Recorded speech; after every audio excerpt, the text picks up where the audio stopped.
Ladies and gentlemen, welcome to the Hard Count Recap, Week 2 edition. Good to see you once again. I'm Cobra, and I'm joined once again in the booth with Alex. Say hello, man. Hello, everyone. We had a very interesting Week 2 happen. But first, probably the biggest one, we got to talk about before we get into these scores. Uh, we got to talk about the Bengals. Joe Burrow out for 3 months with a major league case of turf toe. Grade 3 turf toe. It's not really fun.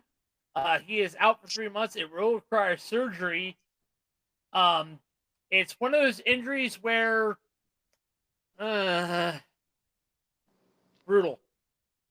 Not only that, but a lot of other quarterbacks went down with injury.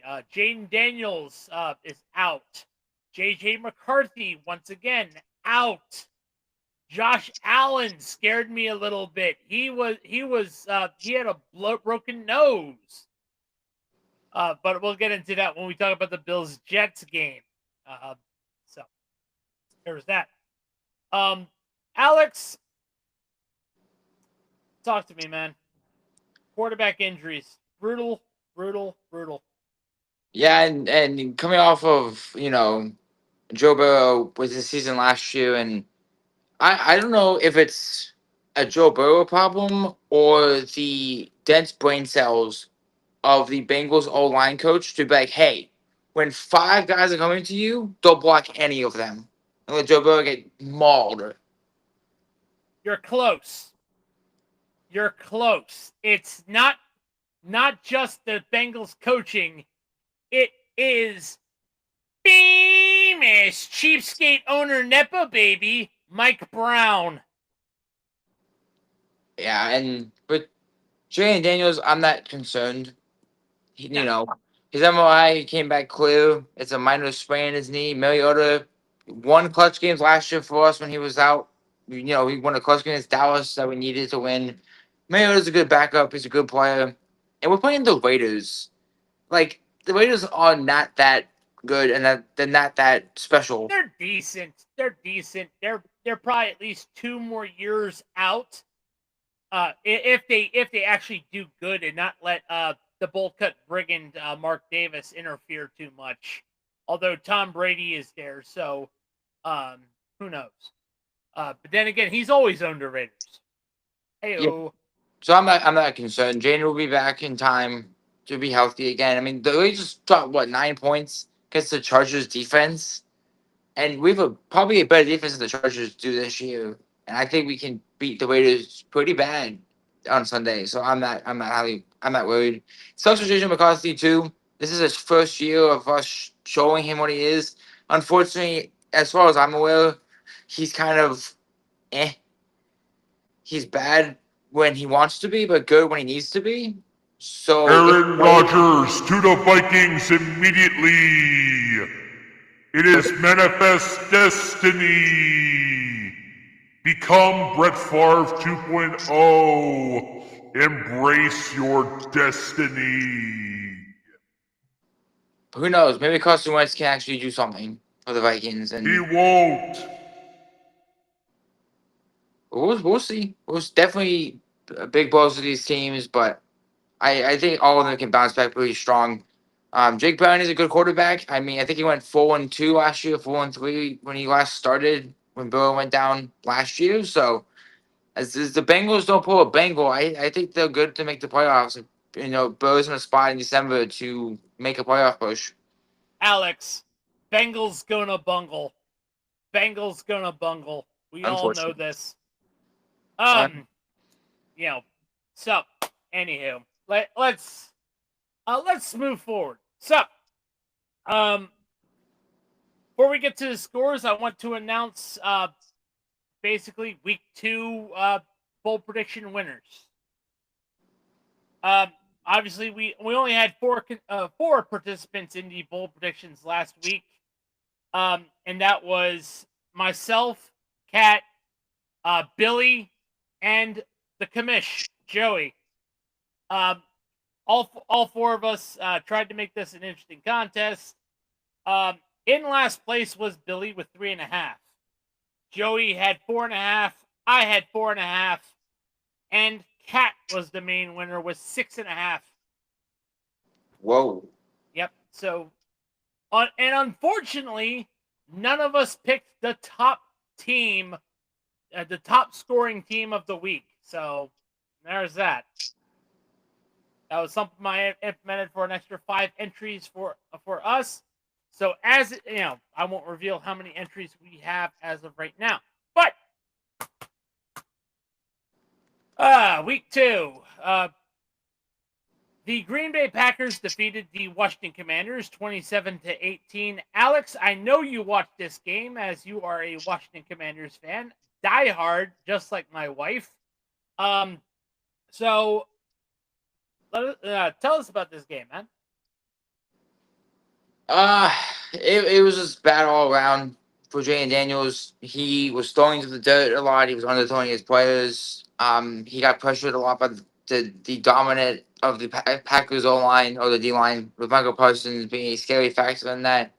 The defense struggled a lot in this game too. A lot of open plays, a lot of big runs by Josh Jacobs, and just bad on both sides of the football.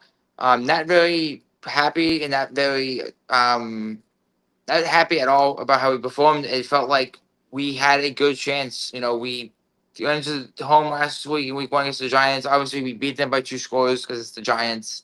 It's whatever. So I definitely was nervous for the Packers game. I thought we were going to go into Lambeau and win, or keep it close at least. It just didn't end up like that, and I really hope that we fix our mistakes, because we got some grueling games ahead of us. With the Chargers, the Falcons, got the Chiefs with Rashee Rice coming back, I think in week 7, week 8. So we got some big games coming up, and if we lose those games, we might not have a chance to win the division and break the NFC East curse, and keep that curse going. So definitely disappointed for how we played, and I'm hoping for improvement, because it looked very, very sloppy for us. Yeah, it sounded like it. All right, I'm gonna go through. I'm gonna go through some of these scores, and if I ask you your opinion on the game, that's what we're gonna discuss. All right, the San Francisco 49ers defeated New Orleans Saints 26-21. The Cincinnati Bengals defeated the Jacksonville Jaguars 31-27. However, losing Joe Burrow to, again, the grade 3 turf toe that we just discussed about earlier. The Buffalo Bills defeated the New York Jets 30-10. And let's talk about this one. Interesting stat line here. Mitch Trubisky, former first round draft pick of the Chicago Bears, had more passing yards than Justin Fields, the quarterback that replaced Mitch Trubisky in not only Chicago, but in Pittsburgh. Very interesting stat line for you there. But another interesting stat line as well. Josh Allen did not have a passing touchdown at all. It was all rushing in MetLife Stadium against the Jets. Alex, what did you think about this game? That the Jets are probably a fraudulent team this year. Because no shit, they're the Jets. Because you go back to week 1, they kept it going with the Steelers. It was back and forth, back and forth, back and forth the whole game. Because I thought Aaron Rodgers would walk into New York and just kick the shit out of Justin Fields. But the Jets hung in that game. I was like, oh, the Jets have something with Justin Fields. They have a team this year. Nope. The Jets will jet. It's every year the Jet will jet. They will have a good game and then fall apart. It's like what I said in the first season of the Hard Count, before it was called the Hard Count. The Jets pull a TWA Flight 800 every season. Every season they pull a plane crash type of season. They do it every year. They give their fans hope. And right there, smack it to a cornfield. And it's worse. Because it's the Jets. And it's worse now because Fields is out with a concussion. So I'm pretty sure they have Tyrod Taylor. It's Tyrod Taylor now. Buffalo Bill, Tyrod Taylor in there to possibly, still just playing somewhere away from the cliff of disaster of the Jets fans wanting to off themselves again because they have bags over their heads because of how shit their team is. I swear, if you're born a Jets fan, it must qualify as a form of child abuse. It should give you free therapy. Show us on the doll where the Johnson family touched you. If you become a Jets or Bears fan, you should be entitled to free therapy because you need it to the day you get buried in your coffin. To be fair, if you're a Bears fan, your soul's already been sucked alive from your body, Shang Tsung style, by Virginia McCaskey. Okay? All I gotta say. Unfortunately, especially with the Jay Cutler experiment that blew up in their face faster than they can blink with their two eyes. And the worst part about it is Jay Cutler is the greatest quarterback in the modern era of the Bears. The last great Bears quarterback, last time the Bears had a great quarterback, there was a failed Austrian painter as leader of Germany with a shit mustache. Pretty sure Jay Cutler is the leading passer for the Bears too, I think. Yeah. Still. Yeah, like that's why I said he's the best quarterback the Bears have had in the modern era. But I can relate to the suffrage of Jets and Bears fans because I went to it for a long time, but it does get better, maybe. Maybe not for them, but for me, it got better. Yeah. Anywho, we got to get to this one. This next one, we're going to talk about this one. I know it's going to pain you to talk about this one because it's division rivals. Oh, God. Yep. The New Jersey Giants headed into Dallas. And holy shit, the game was actually good. 37-40, Dallas wins in overtime. All I got to say about this one is Jerry Jones, being 189 years old, justifies his Micah Parsons trade with this win. Even though he's wrong. If you told me this time last year that Russell Wilson and Dak Prescott will go in a shootout, I would have told you, what are you on, and can I have some? Because that is the most ridiculous thing anyone would have ever told me. But Russell Wilson apparently became prime Seahawks Super Bowl Russell Wilson to a degree that he just was slinging the rock to everybody, except for the costly interception in overtime that, you can't just say Malik Davis is down there and expect him to catch it, because if you throw it to the defender, there's no way, Malik Davis can catch it. But good on Dak Prescott for coming out and playing like not a shit quarterback and actually showing people that he can play quarterback. And Brandon Aubrey continues to prove to everybody he is one of the best kickers in the league outside of Jake Elliott and Cam Little of Jacksonville. And this game was crazy for me. As a fan, as an NFC East fan who hates the Cowboys, I knew they were going to win. I picked them to win. I hated picking them to win, but I knew Russell Wilson was going to do some fuck shit, and he did by throwing a moon ball to Mike Davis. He'll catch it, and then it gets picked off. So Michael Parsons maybe was the issue in Dallas because of how toxic he was, and maybe it's working to a degree. I think this was a fluke. Also, Russell Wilson probably should have run the ball like he should have against the fucking Patriots. I'm pissed off about that. Not even with Baker Mayfield, okay? Now I can take off 50 yards and get a first down. All right. The Patriots beat the Dolphins 33-27. The Detroit Lions dragged their nutsack across the face of the Chicago Bears, 52-21. The Los Angeles Rams steamrolled the Tennessee Titans, 33-19. The Baltimore Ravens defeated a dildo-flying Cleveland Browns, 41-17. Quit stealing our gimmick, Cleveland. That's a Buffalo thing. Don't steal the dildos from us. The Seattle Seahawks defeated the Pittsburgh Steelers, 31-17. Hey, Yinzer, you want to talk about it? No! He doesn't want to talk about it, guys. He doesn't want to talk about it. The Arizona Cardinals defeated the Carolina Panthers, 22-27. The Indianapolis Colts and Indiana Jones defeated the Denver Broncos, 29-28. And, of course, the Super Bowl rematch that no one wanted last year. Fuck. Eagles-Chiefs. The Eagles defeated Patrick Kermit the Frog Mahomes and Travis Kelce and the Swifties and the refs again, 20-17. And we got to talk about this.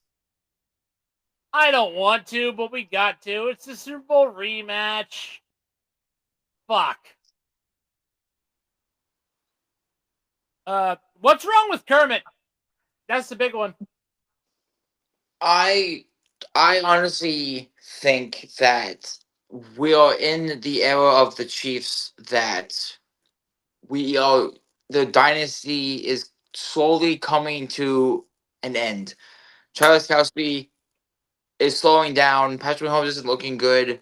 Without Ashley Rice, that offense is dead. The defense was not good against the Philadelphia Eagles. Obviously, in the Super Bowl, they let up 40 points. I expect them to get better. They did. They only let up 20 points against the Eagles. But you gotta look at this in the perspective of how good the Chiefs have been. This is the first time they've been 0-2 since 2014, when I believe Alex Smith was their quarterback. That is a long time under Andy Reid without being 0-2. And I think we are in the era of the Eagles dynasty. I hate to say it. I think the Eagles are now showing us that they are going to become a new dynasty. They have 2 Super Bowls in the past 5 years. They beat Tom Brady with Nick Foles for all quarterbacks. Hold up. Nick Foles did it. Alex, I hate to say this, but please put respect on his name. Big Dick Nick. So I think if the Chiefs drop to 0-3 or even in a spot when Andy Reid needs to be fired, I think they need to consider it. Andy Reid's play style, I think, is dissolving to not work like Pete Carroll's is over in Las Vegas. I don't think the Chiefs fire Andy Reid. I don't think he's on the hot seat. I don't think so at all. So you are in the defense of Chiefs fans that it will get better, we'll still make the playoffs. I'm not saying that either, but I'm saying that Andy Reid won't get fired just for one bad season. That'd be a petty gauche look, if that makes sense. It's just puts in question to me how bad are the Chiefs going to look this year after losing to Justin Herbert in a very one-sided affair, and then losing to the Eagles in a game that was winnable for them. Oh, I'm not saying it doesn't look bad, man. I'm not saying that. I'm just saying no, they're not firing Andy Reid because of one mess season. Yeah, that's all I'm gonna say. Who knows? But let's move on to the primetime game of the night. The Atlanta Falcons headed into Minnesota with a large Penix, aka Michael Penix Jr. And instead of slamming their Penix in the car door, they instead showed J.J. McCarthy how big their Penix was, 22-6. I'm sorry, Michael Penix Jr., you just make your name so bad, you're only a few letters away from that. Let's not talk about this because we know that Aaron Rodgers is going to be a Viking before long. Although Atlanta probably said, hey, Kirk Cousins is still available too. But we all know destiny's going to happen. Aaron Rodgers will go to the Vikings. And, I mean, Minnesota did make him the highest paid quarterback at the time, Kirk Cousins. pretty much. And now he's the highest paid backup of all time. And of course, Monday Night Football, we had a doubleheader. And I think we're going to talk about both of them at the same time because, ironically enough, both teams won with a score of 20. Tampa Bay won 20-19 over the Houston Texans. And the Chargers beat the Vegas Raiders 20-9. Was the hype train too high on CJ Stroud? That's first question. And second question, are the Chargers legit, or are they going to do the typical Charger thing and make everyone say, fuck you, Spanos? Like we always do. Still, fuck you, Spanos. In my fair opinion, I do not think CJ Stroud's hype is too much. The Texans have a weakened line right now. You know, trading Lammy Tunsil to the Washington Commanders was a big blow for them. They haven't had a good line in a long time. Stroud can't do everything on that team. And the fact that the defense let Baker Mayfield, of all quarterbacks, run a 2-minute drill and fuck them for 2 minutes to score a game-winning touchdown is astronomically insane and makes you wonder, was Baker Mayfield this good already, or was Cleveland and Carolina the problem with Baker Mayfield, as I call him, shake and bake Baker Mayfield? Baker Mayfield was always good. All right. I am not. I'm going to say this openly. When he left, before he left Cleveland, he kind of messed up his mechanics by playing hurt. That was his first mistake. Second mistake was Carolina. Carolina was not going to build around him. Baker was pretty much a bridge. Baker Mayfield and Sam Darnold were bridges at the time. Because remember, they both were teammates at the time. Yes, and when he, to answer, you know, and when he went to the Rams, he proved that, you know, hey, he still had a little bit of gas left in the tank. He just needed the fire lit back under it. And of course, Tampa Bay, you know, he's back to being the Baker Mayfield everyone knew he could be. So I will defend Baker Mayfield on this one. He isn't a bad quarterback. You know, he's good. Is he on the level of Josh Allen and Lamar Jackson? No. But he's good. And to answer your second question about the Chargers, I think they are a good team this year.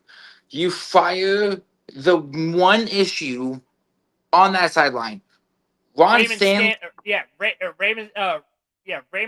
was just abysmal of a coach. Because I was watching that Chargers-Jaguars game, I'm like, there's no way the Jags, the Chargers blow this game. They got this in the bag. And they blew it. I don't know what Brandon Stanley did. He came out of the locker room and was like, I'm going to pull a lead on my ass and had blow it in the second half. I don't understand it. But John Harbaugh is a great coach. He has found the way to make Herbert good. And the first two games, Herbert has looked way better than he's ever looked, ever. He had 242 yards against the Raiders, 2 touchdowns. He went 19 for 27. He almost went perfect in completion to attempt ratio. And I think this Chargers team is really good this year. Lamar McConkey is amazing in his second year. Herbert's looking good. Najee Harris, even with the injury bugs he's going through right now, he's still showing a good aspect to this offense. And Quentin Johnson is out here looking way better than he was last year. And this Chargers defense is actually producing, holding teams. How the Raiders to 9, shut down Mahomes in Brazil, a quarterback that not many teams can just go out on the field and shut down because how agile, quick, and fast Mahomes is. And they went into Brazil and said, nope, you're not getting anywhere past me because I know what I'm doing. And if the Chargers blow this, it's because the Chargers will Charger, and it's nothing on anyone on that team because this team is actually good this year and might win the West. Yeah, exactly. Although the answer to your question, the Chargers, on that game, Chargers fans were Brody Lee, and the Chargers were Evil Uno. If you AEW reference, if you get what I mean. Oh yeah. Yep. They were grabbing the papers. They were throwing them right at his head. You better stay down. You better stay down. You better stay down. All right. So, week 2 definitely gave us some interesting stat lines. Because a huge difference from week 1 to week 2, as you'll see.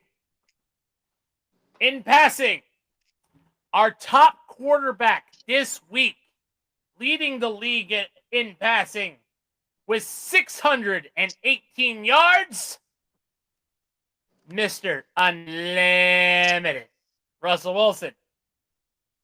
Behind him is Daniel Jones. Then Justin Herbert with 560. Daniel Jones at 585. Jared Goff, 559. Pat Stafford, Matthew Stafford, 543. Josh Allen, 542. Geno Smith, 542. Drake May. Say, Drake, I heard you looking young. 517 yards. Old man Joe Flacco, 489 yards. And, surprisingly enough, in the 10th spot, famous Little Tykes sponsor, Booster Bryce Young. Yeah, little buddy, you're gonna need a booster seat for your quarterback to play there, little buddy. Yeah. How about your reference? Yep. Now for rushing. Jonathan Taylor, 236 yards. Travis Etienne, 214 yards. Derrick Henry, 192. James Cook, 176. Dijon Robinson, 167. Tony Pollard, 152. Justin Williams, 151.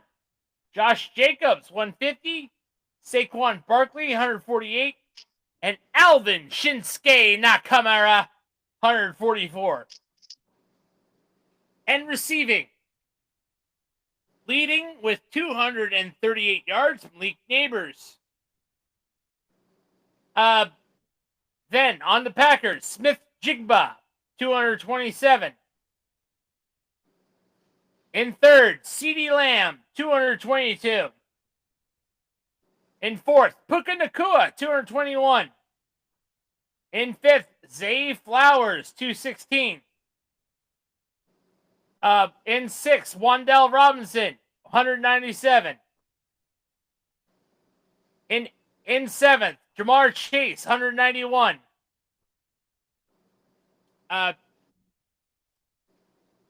Then we have McMillan with 168.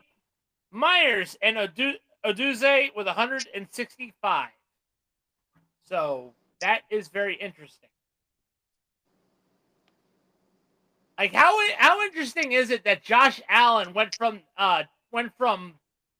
top 3 to to now being in the bottom half of the top 10.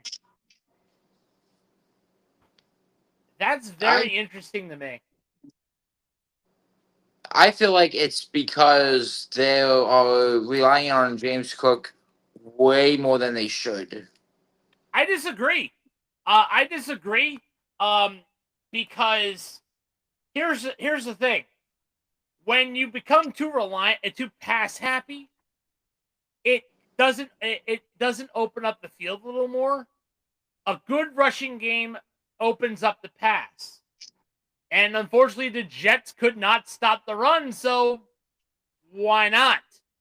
I mean, it also helps their defense only allows 30 plus, only 30, barely over 30 yards of passing. So that helps. I ain't complaining. I got cookie fantasy, so as long as he cooks, I'm cool with that. Exactly. I'm not complaining either. Go Bills. All right. And before we sign up, sign off. Excuse me. I'm human. I fumble. We would like to remind you that we are definitely going to be rocking our affiliate, Duke Cannon Supply Company. Our favorite hygiene brand products of all time, Duke Cannon, with their big ass bars of soap. And of course, for the fall, they are bringing back their basic ass pumpkin spice latte soap. Of course, everything has to smell like a pumpkin.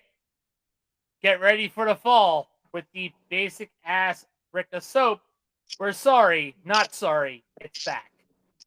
But they also have other products too, besides bricks of soap. They have the thick body wash. They have the News Anchor thick shampoo. They have cologne pucks. They have shampoo pucks. They have everything that we as men enjoy. And ladies, trust me, this makes a great gift for your man.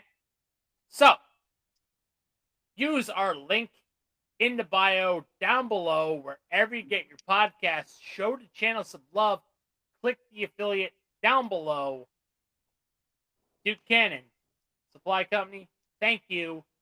Not only that, but when you do shop Duke Cannon, proceeds do go to U.S. veterans. Always a good cause. And that's it for a recap show. Would like to remind you, tomorrow is Passing the Pigskin, hosted by Tyler and Billy. Dirt and Turf is Friday. It's Friday night. The Hard Count, Week 3, we go live at 8:30 on Saturday. We will also have the Handed Down Bench on Saturday night as well. And Sunday night, we are doing a Handed Down Beatdown, our wrestling podcast. Do be on listen for that. We also have the Lap Down, which is getting close to the end of its season.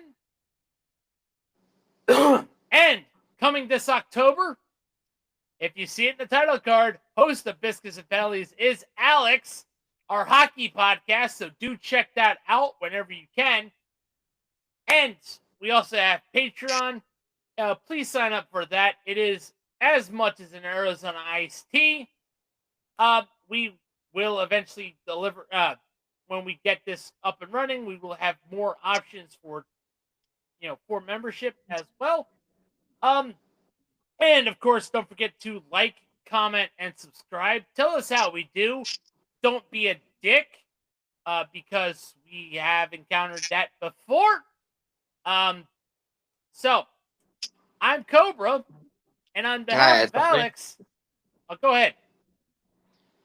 I want to make this announcement on here as we end the show.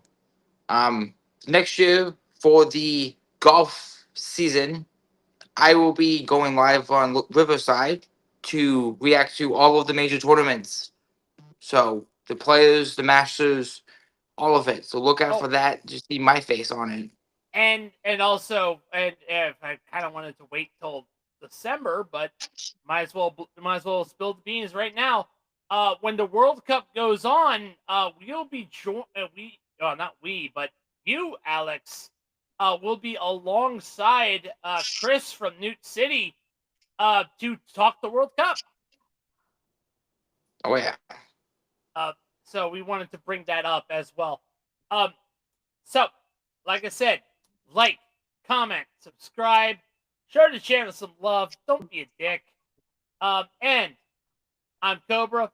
On behalf of Alex, We'll see you on the field.